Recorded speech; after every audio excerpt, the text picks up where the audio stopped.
What's up YouTube, this is the Federation here, and I'm back with another Rome 2 replay battle. This is going to be Carthage against Macedon, and I played actually against a pretty decent opponent in this game, and that was tough for me because I still am struggling with understanding exactly how to make good armies. My micro is coming back a little bit, I'm getting a little bit better at that, but you'll see I make a few micro mistakes here. And that ends up costing me a little bit, so we'll see how that ends up. But anyways, I'm coming up against a pike army, and I'd really hoped this wasn't going to happen. I should have known it was going to happen because I was coming up against Macedon, and I kind of thought it might happen, but I didn't bring skirmishers, and so that proved to be a little bit difficult. What I did do, however, is I brought these mercenary Iberian swordsmen. I brought 4 of them, which I believe is the cap. They are kind of pseudo-skirmishers, and they actually end up being quite effective in this battle, and they're really useful. So I see he's got a pretty nice ridge here, and he looks pretty content to stay on it. So what I'm going to do is I'm going to send 3 units up here, 3 units to hold, and 4 units down here. And you might be saying, why don't I put 4 units up on the high ground? And the answer is, truthfully, I don't know. I was kind of acting in the moment, and I decided that my 3 Scutarii would be the best ones to throw up on the hill advantage, and then my 4 kind of heavier Libyan, or 4 of my heavier Libyan infantry would go down here, and then my Samnite warrior would sit in the center with 1 Libyan infantry on either side of him. And then behind him would be the 4 mercenary Iberian swordsmen to kind of go frontally into the pikes and skirmish them. I should have probably put 4 or maybe even 5 units up here because the hill advantage is so big. But I didn't. What I did do, though, is I split 3 out of my cav off plus my general, and I only put 2 down here. So I guess I kind of compensated that way. I should have left a cavalry in the center, probably the light horse, and you'll see why as this battle goes on. And as you can see, it's a decently long battle. Normally the battles I fight are pretty short. Maybe it's partly due to the terrain, also partly due to the fact I had the cavalry disadvantage, and so killing him at the end would take a while if I won, and if I didn't win, it would be a long grind out fight for him to kill my infantry, so we'll see which way that goes. But anyway, he's got his pikes up, they're in pike phalanx, he's got the rocks on his right, and no protection on his left, but he's got a pretty decent cav contingent over there. Up here he sends 2 Aspis cav, and so I was originally thinking I can cut him off, get to the top of the hill before he can, then I realized I couldn't, so I'm just going to camp with my cavalry up here. He starts to pull his skirmishers out here, and this is why I should have left the light cav here, because if I had, he couldn't have done that. He ends up getting only 1 kill, but he's done some HP damage to these Scutarii, and that's tough. So now I'm going to leave this Celtic light horse right around here, and that unfortunately leaves me with just these 2 Carthaginian cav to face off against his 2 Aspis cav, and that's not a good matchup. I do have these 2 Scutarii close, but their goal has to be to come into the side of the infantry formation, because if I peel off this way, he can start to push forward, and he has a massive advantage if I push my flanks out too far.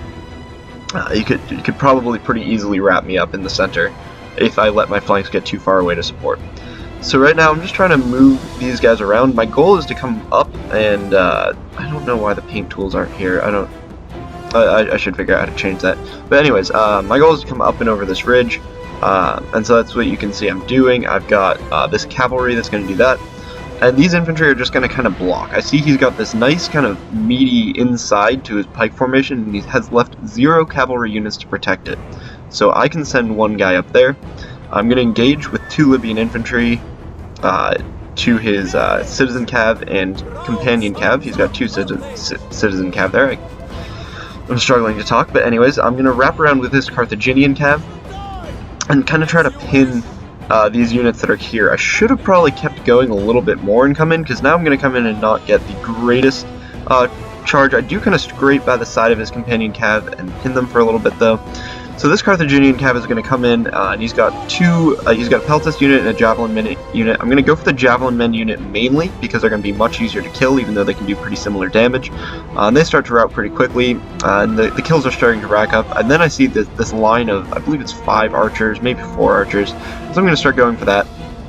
Unfortunately, he's going to focus fire, and this isn't like the old Rome 2, where you could sweep through all those units with one cav unit. They are going to die pretty quickly, but they do get a good amount of kills. And then I send in this light horse. He left another gap here as he was trying to shift units down. These light horse are going to do quite well for themselves. They have a very high attack at 42 and a decent weapon damage at 27. Their one weakness is their armor, but in these quick strikes, they're very, very useful. Very undervalued unit that I don't see used enough. And they're going to rack up almost as many kills as the Carthaginian cav, maybe more actually. Part of that's due to the downhill charge, but also just because they are an incredible offensive unit. Now this unit will come back, the javelin men, but I did kill about a third of them, a quarter of them, a third of them, so that's pretty solid. And here we're going to see the damage the javelins of just normal units do, and you can see this pikeman is going to start to drop pretty quickly. It says it's attacked in the rear, which I don't understand, and I'm going to assume that's a glitch. But maybe just some of the javelins are like hitting the back units and that counts as being attacked in the rear. But anyways, I'm going to send this Libyan infantry forward to hit this Thurio spear so that it can't attack me. And if it's still getting the attacked in the rear penalty... No, it's not. Okay, so I don't know what that was all about. But anyways, he's going to now trap this Libyan infantry, which is fine for me. Libyan infantry are quite well armored and they can hold pretty well. So that's fine. I chased his companion cav up here. He turned around and charged me, but didn't get a full charge. So his companion cav are still going to win that battle since they have such good melee attack, armor, and health. But I will get some decent kills. I'm going to bring these 4 Libyan infantry up. They're not hidden, but he might not be paying attention to them since he's microing in so many other places. He just charged me up here. I did manage to keep this unit on the top of the hill and bring this unit around the flank, so I'll do better than I should, but I certainly won't win that. Carthaginian cav will not be Aspis cav, no matter what kind of hill you're fighting on. I still have 1 cavalry unit left, and that's my general's bodyguard. And at this point in the battle, I feel like my infantry have strong enough morale that I don't really need my general, so I'm going to send him on a kind of risky move to go for the peltasts. And now we've got these 4 Libyan infantry making their way over the hill.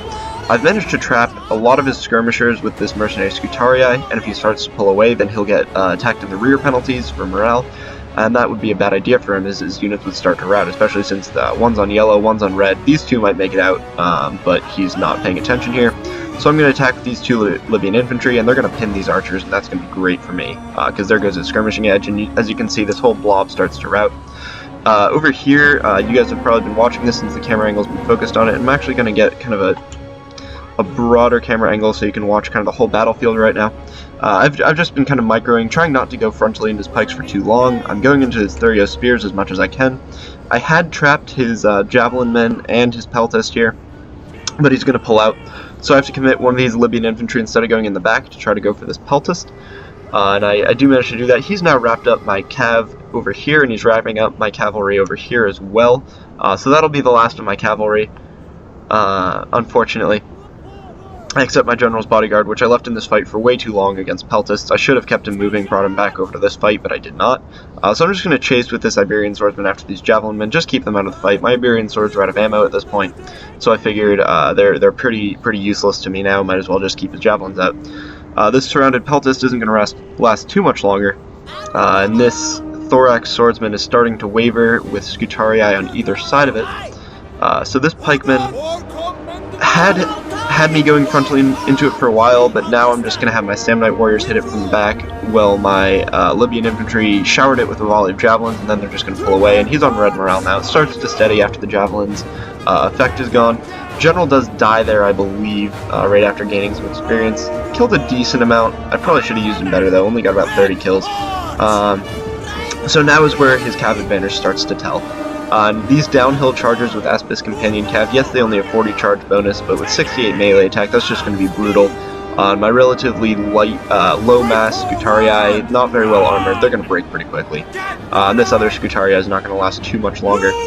On the other side of the battle, though, I am starting to do quite well. He hasn't turned around this pikeman, which he could have. In the latest patch, you can very much turn around your pikes and they'll drop them and push the enemy back. So I'm just keeping this unit here in case he does decide to turn around so I can hit it in the flank. So now I have this Carthaginian cav over here, which I wasn't paying attention to. That's just one of my micro mistakes in this battle. My Iberian infantry is over here, still chasing his javelin men. They're getting their workout for the month. And I'm just letting this Carthaginian cav get shot to pieces, which was really stupid by me. A pretty serious micro mistake. Over here, however, the pikemen are starting to break, and eventually I noticed that Carthaginian cav, I think. But yeah, this Iberian Swordsman is going to start to break. They're pretty cheesy unit. Their main use is really the javelin throwing. And then also they're somewhat okay in melee, but after only losing less than 40 men, they're already deciding they've had enough of the battle. These Libyan infantry, on the other hand, I can rely on to be steady. Even though they're on yellow morale, I don't really expect there to be any kind of shock that makes them decide to break. So they're just going to continue to beat down this Therios spear. This pikeman finally routes around here. Still haven't noticed that Carthaginian cav. So while it had been at, I think it was 40-something cav units, it's now down to 37. I could be wrong. He is firing uphill, so they're not going to do a ton of damage. But now he's going to start to get some really nice hammer and anvils. This is only a citizen cav, but it's still getting in the back of pinned units. Fortunately for me, I do manage to start making this Therios spear waver, and I did turn around this Libyan infantry since I figured I already was attacking this Therios spear with that unit. I could afford to turn this guy around. He's going to get another hammer and anvil here with his Aspis. Unfortunately for him, he's running through his retreating pikemen and won't get a good charge, so these Libyan infantry actually take that charge quite well, only losing a few men. Still haven't noticed this Carthaginian cav unit. Go me. But over here, we've got his thorax swords pinned in. He's going to pull out of this fight since a long grind out fight is not what companion cav are for, and they're down to 29 out of 80 men. Finally, I noticed that Carthaginian cav is going to sweep through these archers, but they're not going to last much longer because he's just going to send his cav over to deal with them. And so they killed that unit. They get a couple nice more kills, but then I'm going to forget about them promptly again, and as you see here, they're just going to get charged by citizen cavalry that is relatively fresh, and they don't stand a chance. So he's starting to get me a little bit surrounded here, and this isn't great, because Aspis cav are a very strong unit, and thorax swords I expected to actually hold here, especially with his general just coming with his aura of influence, but they don't. They are down to only 40 men, but I thought that the general, both being an encouraged unit and it being the general, might be a good enough morale boost to help it steady, but it doesn't. So he's bringing in these pikemen, and I know I have to route this unit quickly, so I bring in the Iberian swords, route it, and now I'm only fighting on one front, and have plenty of units available to wrap around that pikeman, so instead of being encircled from 3 sides, I now only have to worry about this, and I can easily flank and kill that pikeman. So pretty big event right there. His companion cav are trying to grind down my Samnite warriors. Samnite warriors are incredible. They have 95 armor, and Shock cav just isn't up to that kind of task. Only cycle charging would give them a chance against these Samnite warriors, but he does not do that. He leaves them in prolonged melee, and with that few men left in his unit, that was probably his only option. But anyway, in the end, we do manage to get the victory here. Definitely could have gone either way, and as you see, it's a costly victory. I think that there were just a couple of things that happened in that battle that could have sent it the other way. If I hadn't managed to get into his skirmishers, that could have been really bad for me. If he'd wrapped up those cav fights quicker, that could have been bad. If that wavering thorax sword had held a little bit longer, that could have been bad. And if he'd turned around the pike units that I was hitting in the back, that could have been bad. Other than that, he played actually very well, did well with the terrain, got the hill, took advantage of it, countered my cavalry that got into his skirmishers relatively effectively, and as you can see, his expensive cavalry all pretty much paid for, at least these two definitely paid for itself. This one did well, considering most of my units are pretty expensive as well. None of these, except for my Iberian swordsmen and maybe this light cav, are really throwaway units. They're all about 600, 700 talents. I didn't have any elite units, but they're all still like high mid-tier units. His pikes really let him down, and as well as, I guess these archers did decently, but he would have liked to have certainly gotten them more kills. Peltis did well for him. Thorax swords did well. This Therios spear did well. This one did not. And then these citizen cav, I mean, all of his units did well, and that's why it was a Pyrrhic victory. But I guess all of mine just did a little bit better. So yeah, I hope you guys have enjoyed this battle. I thought it was a fairly good one, and I will see you all next time.